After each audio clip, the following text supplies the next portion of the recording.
अब बात करते हैं द्विवेदी युग के आरंभिक चरण की। जो द्विवेदी युग के आरंभ की चरण में भी नहीं, बल्कि आरंभ से द्विवेदी युग तक की। तो किसी भी भाषा के साहित्य का जो प्रसार है वो एक नदी की जलधारा के प्रवाह के जैसा होता है। जो जब उसका स्रोत जहाँ से जो उसका उद्गम स्थल है वो वहां से जैसे सूक्ष्म रूप होता है और फिर धीरे धीरे करके वो अपने विस्तार को प्राप्त होता चला जाता है। तो नदी प्रवाह को मोड़ना, उसको विभक्त करना, ये सब कुछ मानव शक्ति से परे है। इसी प्रकार एक साहित्य की धारा है, उसकी गति भी अखंड है, अविरल है और अनवरत रूप से वो प्रवाहित है। और उसका हम विभाजन कर पाए, युक्ति युक्त रूप में ये कह पाए कि नहीं, यहाँ से यहाँ तक का कालखंड ये है, यहाँ से यहाँ तक का कालखंड ये है, एग्जैक्ट उसकी तिथि और जो है समय दे पाना बड़ा दुर्लभ होता है। तो ये जो विभाजन करना है ये बहुत अधिक कठिन है, दुर्लभ है, या ये कहें कि संभव नहीं है। क्योंकि ये भी एक धारा है और अविरल धारा है, अनवरत ये प्रवाहित है, जो साहित्य की धारा है।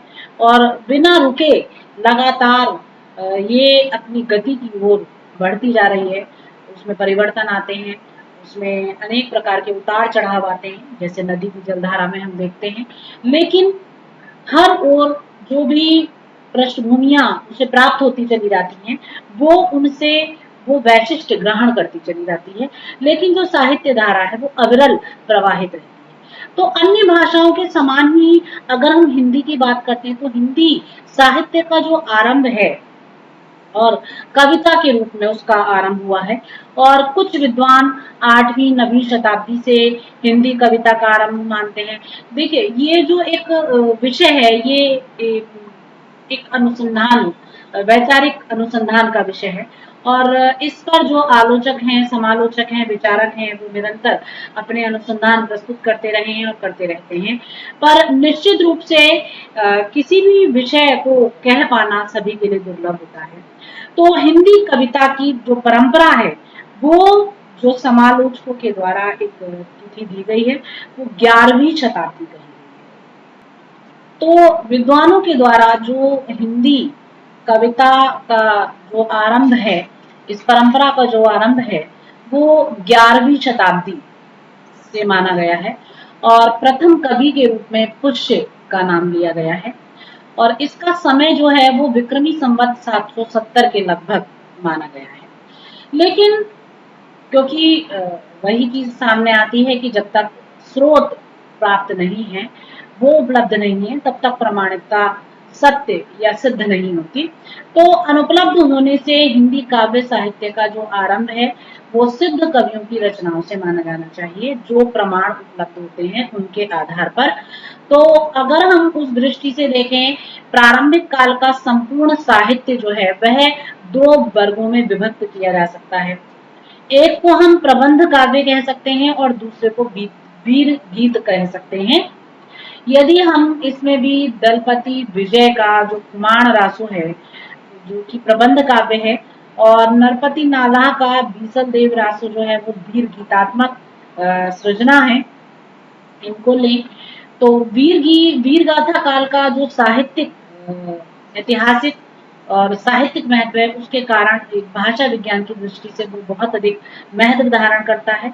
और एक ओर यदि राजस्थान का इतिहास इन ग्रंथों में मिलता है तो दूसरी ओर कर्कश पदावली के मध्य वीर भावों में भरी कविता की समानता रखने वाली हिंदी कविता फिर कहीं और प्राप्त भी नहीं होती।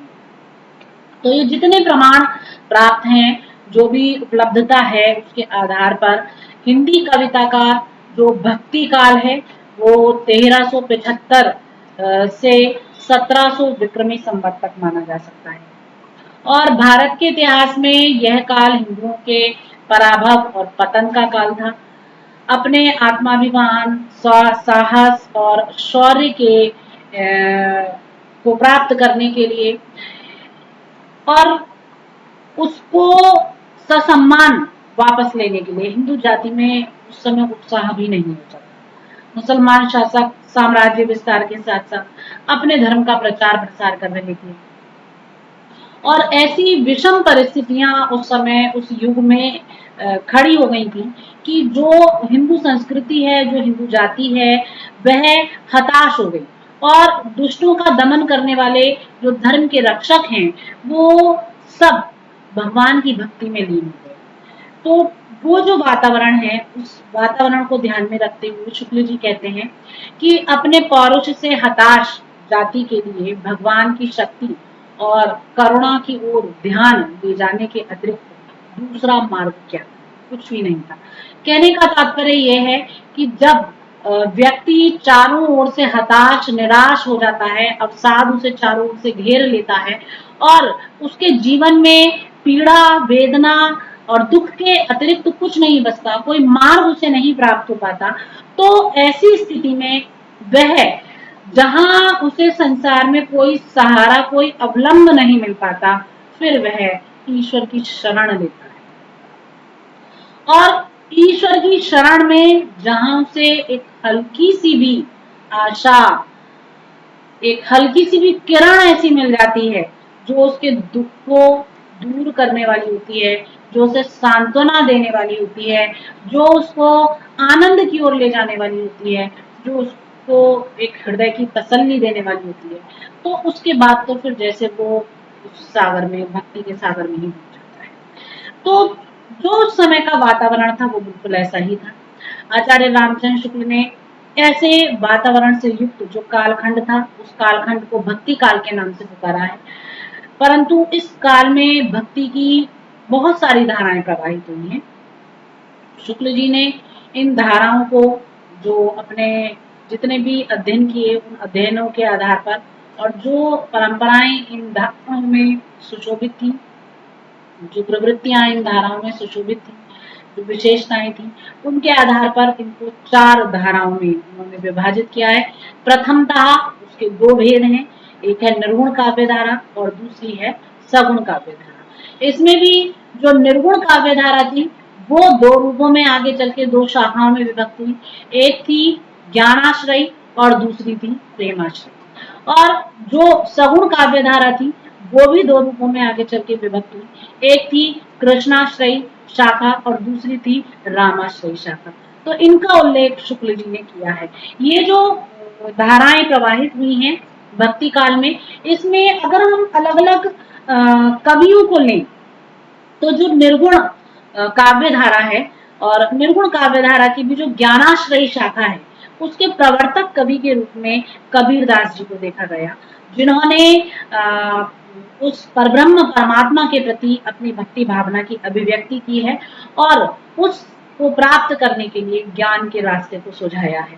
दूसरी ओर जो प्रेमाश्रयी शाखा है, वो जो प्रेमाश्रयी शाखा है वो उसके प्रवर्तक कवि के रूप में हम मलिक मोहम्मद जायसी जी को देखते हैं, जो सूफी संत कहलाए, क्योंकि जो मुस्लिम संत थे और जिन्होंने संतों का अनुसरण किया, जिन्होंने हिंदू धार्मिक भावनाओं को अपने काव्य में स्थान दिया, तो वो सब जो है सूफी संत कहलाए। उनकी शैली मसनवी शैली रही, पारसी शैली रही, उसका उन्होंने अपने काव्य में उस शैली को अपनाते हुए अपने काव्य का प्रणयन किया है।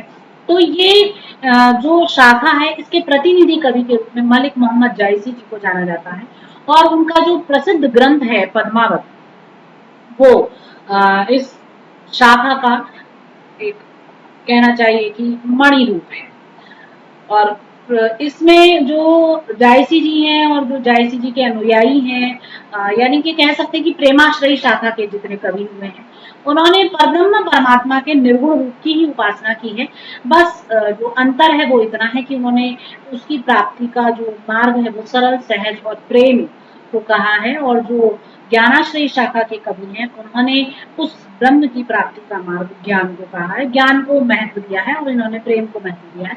बाकी दोनों का ध्येय लक्ष्य सब एक ही है, जीवन का परम लक्ष्य मोक्ष की प्राप्ति है और मोक्ष तक जाने की बात इन्होंने कही है। वहां जो कबीरदास जी हैं उन्होंने सूफी संतों की जो शैली है उसे अपनाया है, दाम्पत्य जीवन को अपनाया है और दाम्पत्य भाव के द्वारा अपनी भक्ति भावना को अभिव्यक्त किया है। उन्होंने अपने काव्य में जो अलौकिक तत्व की प्रतिष्ठापना की है वो पुरुष रूप में की है और जो आत्म तत्व है उसकी प्रतिष्ठापना स्त्री रूप में की है। जबकि इसके विपरीत जो प्रेमाश्रयी शाखा के कवि रहे हैं, उन्होंने जो परब्रह्म परमात्मा है उसे स्त्री के रूप में चित्रित किया है, और स्त्री के रूप में चित्रित करके उसको, स्त्री को भी, नारी को भी एक बहुत गौरवपूर्ण पदवी प्रदान कर दी है। और जो आत्म तत्व है उसे पुरुष के रूप में चित्रित किया है कि वो पुरुष जो है उस असीम सौंदर्य की प्राप्ति के लिए अग्रसर होता है, और वास्तव में जो वो परब्रह्म परमात्मा है वो असीम सौंदर्य का बोधक है, असीम आनंद का बोधक है, असीम ज्ञान का बोधक है। तो इस प्रकार से जो अगली धारा थी सगुण काव्य धारा, इसमें कृष्णाश्रयी शाखा और रामाश्रयी शाखाएं प्रचलित हुई। रामाश्रयी शाखा के जो प्रतिनिधि कवि हैं वो महाकवि तुलसीदास हुए, और उनका रामचरितमानस इसका महाकाव्य है जो अवधी भाषा में रचा हुआ है, और जिसके माध्यम से तुलसीदास जी ने श्री राम का जो आदर्श रूप है, जो लोक मंगलकारी रूप है, उसको सभी के समक्ष प्रस्तुत किया है। और दूसरी ओर जो कृष्ण काव्य धारा है उसके कवि के रूप में हम देखते हैं, प्रवर्तक कवि के रूप में सूरदास जी सामने आए हैं, और उन्होंने सूर सागर के माध्यम से श्री कृष्ण की बाल लीलाओं का चित्रण किया है, और उसके माध्यम से समाज के समक्ष भगवान कृष्ण के स्वरूप को अनेक झांकियों के साथ प्रस्तुत करते हुए समाज को एक नई दिशा देने का प्रयास किया, समाज में जो व्याप्त एक अवसाद है उसे दूर करने का प्रयास किया। तो इस प्रकार ये भक्ति काल के प्रतिनिधि कवि और उनके प्रतिनिधि ग्रंथ हैं, और ये जो भक्ति काल है ये हिंदी साहित्य जगत में स्वर्ण युग के नाम से जाना गया है। तो इस प्रकार हम देखते हैं कि भक्तिकालीन जो काव्य धारा प्रवाहित हुई है, और उस काव्य धारा में अनेक परंपराएं जो है वो चली हैं। इसके बाद में हिंदी साहित्य जगत को नीति काव्य धारा की प्राप्ति होती है। जो साहित्य की धारा प्रवाहित हो रही होती है, वह धारा उसके बाद के खंड में रीति के नाम से जानी गई है, रीति काल के नाम से जानी गई है। और इस काव्य धारा का जो प्रथम उन्मेष है वो हमें विद्यापति के काव्यों में मिलता है, जो श्रृंगार चित्रण है उनमें मिलता है, जिनका समय 1375 ईस्वी से 1450 ईस्वी तक है। और रीतिकालीन कवियों में श्रृंगार रस और कलात्मकता का मुख्य स्थान रहा है। तो जो ये श्रृंगार और कलात्मकता के बीज हैं वो विद्यापति के काव्य से मिलते हैं, जबकि ये इसके भी पूर्व के कवि हैं। और इस कारण ये इस युग में सामाजिक और राजनीतिक दृष्टि से विलास और श्रृंगार की प्रेरणाएं जो हैं वो मुख्य रूप से यहाँ से इनको प्राप्त होती हैं। हजारी प्रसाद बेजी भी कहते हैं कि रीति काल का काव्य यद्यपि श्रृंगार प्रधान है, पर इस श्रृंगार रस की साधना में जीवन की संतृप्ति दृष्टि का अभाव है। जैसे सब और से चोट खाकर किसी और रास्ता ना पाकर एक रहस्यमय घर की ओर सिमट जाते हैं, उसमें प्रवेश कर जाते हैं, और जैसे जीवन के व्यापक क्षेत्र में मन निवेश का अवसर ना मिलने के कारण मनोरंजन का एकमात्र साधन नारी सौंदर्य ही रह जाता है, उसकी शोभा, उसकी चेष्टाएं रह जाती हैं, अवलोकन और कीर्तन तक वो सीमाबद्ध हो जाते हैं। तो वैसा ही स्वरूप कुछ रीतिकालीन काव्य में देखने के लिए मिलता है। लेकिन भगीरथ मिश्र का जो कथन है वो रमणीय है कि जो इसे निंदनीय और उपेक्षणीय समझते हैं वे यौवन के भावों और बसंत के विकास को भी विवृत करने की चेष्टा करते हैं। तो उन्होंने तो अपने शब्दों के द्वारा जो एक नारी सौंदर्य चित्रण रीतिकालीन काव्य में हमें प्राप्त होता है उसको एक सौंदर्यमयी दृष्टि से देखा, और विलास और भोग से परे उसको एक प्राकृतिक जो कहना चाहिए प्राकृतिक क्रीड़ा के रूप में देखा है। तो यहाँ जो हजारी प्रसाद द्विवेदी जी का मंतव्य है वो ये कह रहा है कि एक प्रकार से जो रीतिकालीन साहित्य है वो ऐसा लगा जैसे निरुद्देश्य होकर के और केवल सौंदर्य मंडन की ओर, श्रृंगारिक भावों की ओर मुड़ गया। जबकि जो भगीरथ मिश्र हैं वो कहना चाहते हैं कि जो यौवन के भाव हैं, जो प्रकृति का विकास है, और जो प्रकृति में निहित सौंदर्य चेतना है वो किसी भी प्रकार से निंदनीय नहीं कही जा सकती, उसकी उपेक्षा नहीं की जा सकती। ये प्रकृति का एक अंग है और इसकी उपेक्षा किसी रूप में भी जो है वो सही नहीं। तो रीतिकालीन काव्य में हम देखते हैं कि नक्षिक वर्णन और नायक नायिका भेद, षड ऋतु वर्णन, बारह मासा वर्णन ये एक परंपरा के रूप में प्रस्तुत हुए हैं। और इस काल में जो प्रयुक्त छंद हैं, दोहे हैं, कवित्त हैं, सवैये हैं, ये काव्य के रूप के स्वरूप प्रकट हुए हैं, अर्थात मुक्तक काव्य के रूप में प्रकट हुए हैं। और भाषा की दृष्टि से चाहे हम बिहारी को ले लें, घरानंद जी को ले लें और विभिन्न कवियों को ले लें, ब्रज भाषा का अत्यंत स्वच्छ और सुष्ठु प्रयोग इस काल में हुआ है। आचार्य कवियों के अतिरिक्त इस युग में बिहारी, घरानंद, ग्वाल, ठाकुर, गोधा आदि ने रीति मुक्त शैली में काव्य रचना की है, जिसमें कि बिहारी जी तो रीति सिद्ध के हैं, तो इन्होंने लक्षण निरूपण की शास्त्रीय पद्धति का अनुगमन न करके काव्य रचना को अपना लक्ष्य माना है और इसीलिए इनके काव्य में हमें सहजता देखने को मिलती है। रीति साहित्य के संबंध में राम रतन भटनागर जी कहते हैं कि रीति साहित्य मुख्यतः विदग्ध गोष्ठियों का साहित्य है, उसमें प्रतिभा की अपेक्षा अभ्यास को अधिक आवश्यकता प्राप्त हुई है, अभ्यास की ही अधिक आवश्यकता है। तो अलग अलग विचारकों ने जो रीतिकालीन साहित्य है उसको अलग अलग मत प्रदान किए हैं। एक प्रकार से हम देख सकते हैं कि जो एक विवादित स्थिति है वो हमें रीतिकालीन साहित्य में देखने के लिए मिलती है। और इसके बाद आधुनिक हिंदी कवियों ने भावों की विभिन्नता, व्यापकता और शिल्प आदि की ओर विशेष ध्यान दिया। एक फिर से जो ये साहित्य की धारा है कि इसने फिर रुख बदला और इस दृष्टि से इस युग के कृतित्व को विभिन्न उपयुगों में विभाजित किया गया आगे चलकर, जो कि भारतेंदु युग, द्विवेदी युग, छायावादी युग, प्रगतिवादी युग और वर्तमान युग के रूप में सामने आए। तो ये जो आधुनिक काल था, इस आधुनिक काल से ही जो कविता है उसने अपना स्वरूप परिवर्तित किया और जो साहित्य है वो एक नए मोड़ की ओर अग्रसर हुआ। वो श्रृंगारिकता से बाहर निकला और उससे बहुत ऊंचे स्तर पर स्थापित हुआ।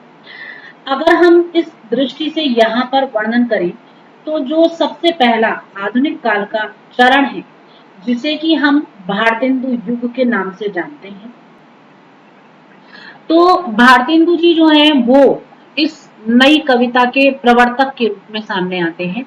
और हिंदी का जो नवीन काव्य है वो भारतेंदु हरिश्चंद्र से प्रारंभ होता है। जो आधुनिक काल का प्रथम चरण है वो भारतेंदु युग के नाम से प्रसिद्धि को प्राप्त हुआ और इस युग का जो नाम है वो भी भारतेंदु हरिश्चंद्र के नाम पर ही भारतेंदु युग रखा गया। तो 1850 से 1885 ईस्वी तक का जो समय है वो भारतेंदु हरिश्चंद्र का समय रहा है और इस समय में इन्होंने अपना एक अभूतपूर्व योगदान हिंदी साहित्य जगत को दिया। वास्तव में भारतेंदु हरिश्चंद्र प्राचीन और आधुनिक काल के संधि स्थल पर खड़े हैं, क्योंकि जो प्राचीन काल था और जो आधुनिक काल का प्रारंभ हुआ उसके संधि स्थल पर भारतेंदु हरिश्चंद्र थे और उन्हीं से हिंदी कविता का जो वर्तमान युग है, जो एक नवीन युग है, नवीन धारा है, वो प्रवाहित होती है। आधुनिक हिंदी काव्य धारा का जो प्रादुर्भाव हुआ है वो बाबू हरिश्चंद्र जी से अर्थात भारतेंदु जी से होता है। और हिंदी काव्य धारा में ये जो समय है, ये जो चरण है, ये नवयुग की चेतना का विकास प्रकट करता है और भारतेंदु जी का जो रचना काल है दोनों ही महान घटनाएं हैं और एक दूसरे से इतनी ज्यादा मिली जुली हैं कि उनको किसी भी रूप में अलग नहीं किया जा सकता। भारतेंदु जी जनवादी प्रवृत्तियों का वर्णन करने वाले हैं और डॉक्टर रामविलास शर्मा ने इनके व्यक्तित्व पर जो टिप्पणी की है वो इस प्रकार की है कि भारतेंदु युग का साहित्य जनवादी इस अर्थ में है कि वह भारतीय समाज के पुराने ढांचे से संतुष्ट ना होकर उसमें सुधार भी चाहता है। वह केवल राजनीतिक स्वाधीनता का साहित्य न होकर मनुष्य की एकता, समानता और भाईचारे का साहित्य है। तो भारतेंदु स्वदेशी आंदोलन के ही अग्रदूत नहीं थे बल्कि समाज सुधारकों में भी प्रमुख थे और स्त्री शिक्षा, विधवा विवाह, विदेश यात्रा, इस सब के समर्थक रहे।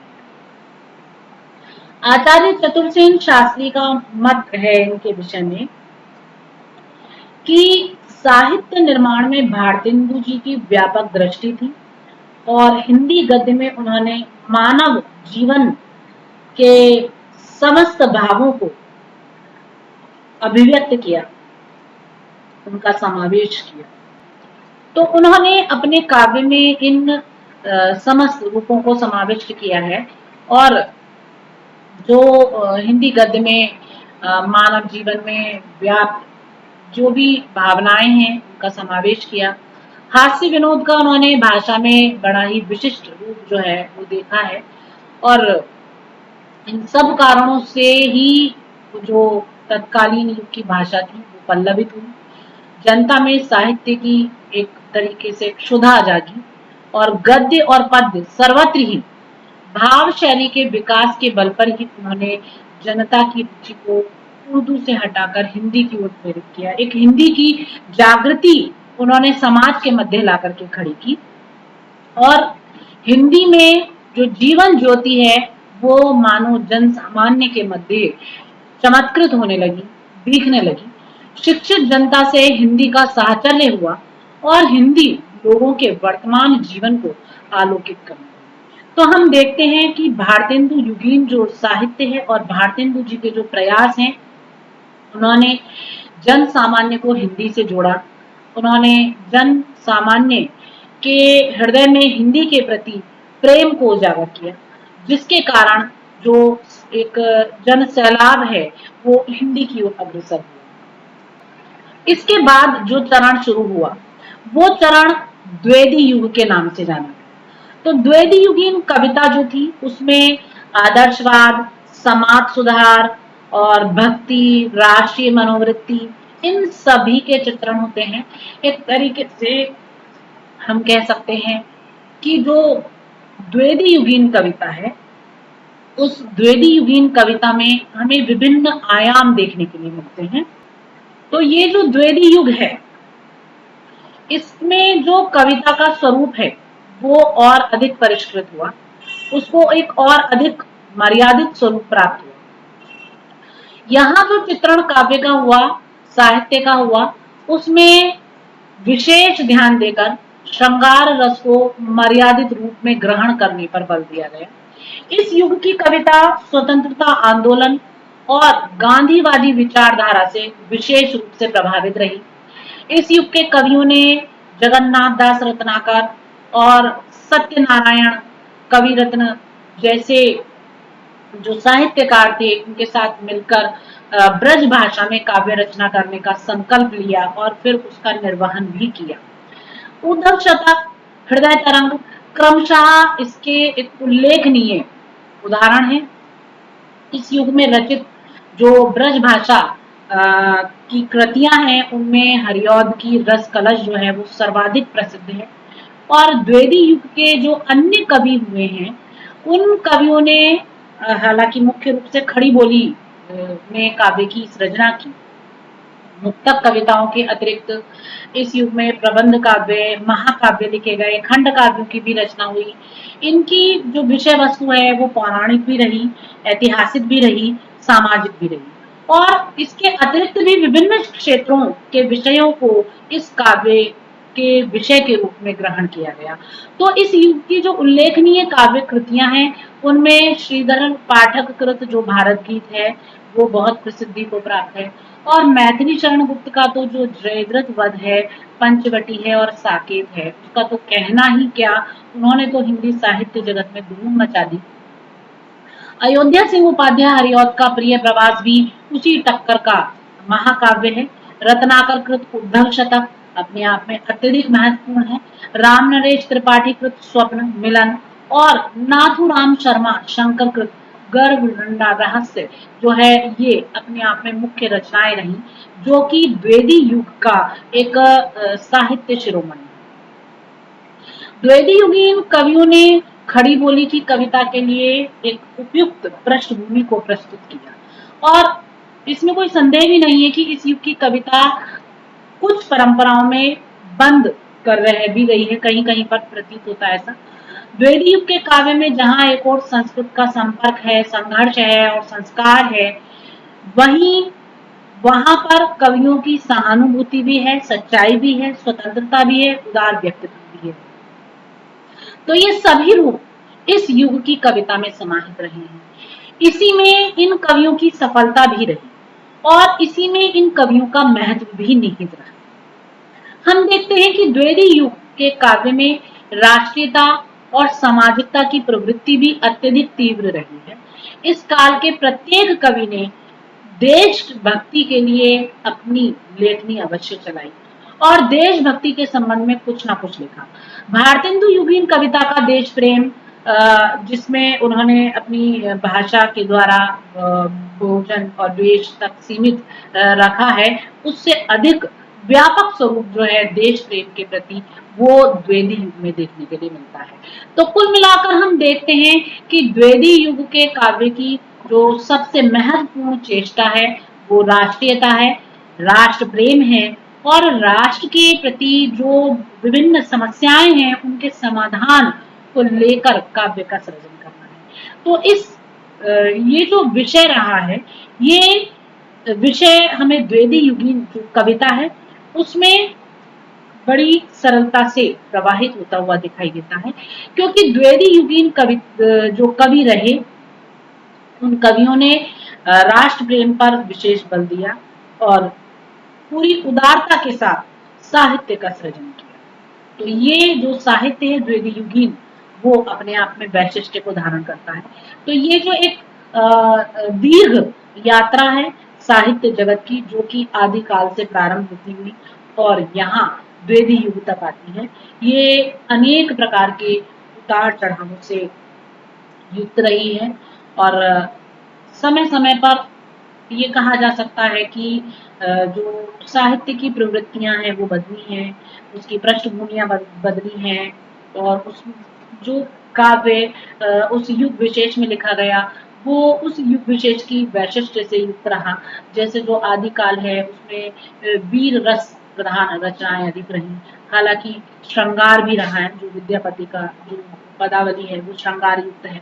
तो वहां पर हम देखते हैं कि वीर रस जो है उससे प्रभावित अनेक रचनाएं रची गई। भक्ति काल में आते हैं तो फिर साहित्य पूरा एक नया रूप लेता है, नया मोड़ लेता है और ईश्वर के प्रति रत हो जाता है। और जैसे ही रीति काल की ओर साहित्य रूप लेता है तो ऐसा लगता है कि जो एक भक्ति की जो नीरस प्रवाहना प्रारंभ हुई या उस समय में व्याप्त हुई, तो उसने सीधे श्रृंगार की ओर रुख कर दिया। और जब जन सामान्य इस श्रृंगार से उठ गया तो आधुनिक युग में आकर के कविता का पूरा स्वरूप भी बदल गया, उसमें एक नवीन युग चेतना समाहित हो गई। और उससे भी आगे जब अगला चरण द्विवेदी युग का आया तो राष्ट्र प्रेम से युक्त प्रत्येक हृदय जो है वो राष्ट्र के लिए समर्पित हो गया और कवियों की जो चेतना है वो अपने राष्ट्र के प्रति अपनी भक्ति को उजागर करने में लगी और जो जन सामान्य है उससे जुड़ती चली गई। तो इस रूप में हम देखते हैं कि ये जो एक दीर्घ अवधि है हिंदी साहित्य जगत की, वो अपने हर युग में परिवर्तित हुई है। उसका जो रुख है वो हर युग में बिल्कुल अलग दिशा में पहुंचा है, भले ही उसका सूत्रपात पूर्व में रहा है। कहीं ना कहीं उसकी जो बीज हैं उनका अंकुरण उसके पूर्व काल में रहा, लेकिन उसका जो उत्कर्ष है, जो उसका चरम स्वरूप है और जो उसका पल्लवन है, पुष्पन है, वो उसके अपने युग में रहा। लेकिन ये कहा जा सकता है कि जो साहित्य है वो कभी भी एक सा नहीं रहा, उसका जो लक्ष्य है वो एक सा नहीं रहा, वो एक ही मुख में कभी प्रवाहित नहीं हुआ। उसने समय समय पर दिशाएं बदली हैं, समय समय पर काव्य का लक्ष्य अलग रहा है, काव्य का उद्देश्य अलग रहा है और साहित्य सृजन के जो मापदंड हैं वो भी अलग अलग रहे हैं।